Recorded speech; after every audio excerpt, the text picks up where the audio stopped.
ആനന്ദേട്ടാ,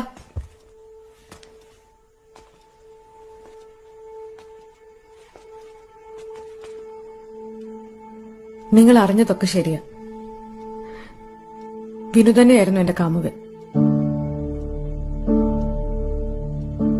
പക്ഷെ എനിക്ക് ഓരോ കല്യാണാലോചന വന്നപ്പോഴും ഞാൻ അവനോട് പറഞ്ഞതാ വീട്ടിൽ വന്ന് കാര്യങ്ങൾ പറയാൻ. അപ്പൊ അവന് സമയമായിട്ടില്ല, ജോലിയില്ല, വീട്ടുകാരോട് പറഞ്ഞാൽ സമ്മതിക്കില്ല, അങ്ങനെ ഓരോ കാര്യങ്ങൾ പറഞ്ഞു ഉഴപ്പി. എന്നിട്ട് എന്റെ കല്യാണം കഴിഞ്ഞപ്പോ ഞാൻ തേപ്പുകാരിയായി. പിന്നെ ഇത്രയും കാലം ഈ നാട് മുഴുവൻ എന്റെ കുറ്റം പറഞ്ഞുകൊണ്ട് നടന്നു. അവന്റെ കഴിവുകേടുകളും പരാജയങ്ങളും എന്റെ തലയിൽ കെട്ടിവെച്ചു.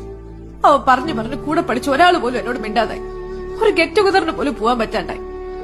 ഇപ്പൊ ഈ ജീവിതം ഇതൊന്നിനെ. എനിക്കിതിനൊക്കെ ഒരു അവസാനം വേണം. നമ്മൾ ഒരുമിച്ച് ജീവിക്കാൻ തുടങ്ങി പിന്നെ അവന്റെ ഓർമ്മ പോലും എനിക്ക് ഉണ്ടായിട്ടില്ല.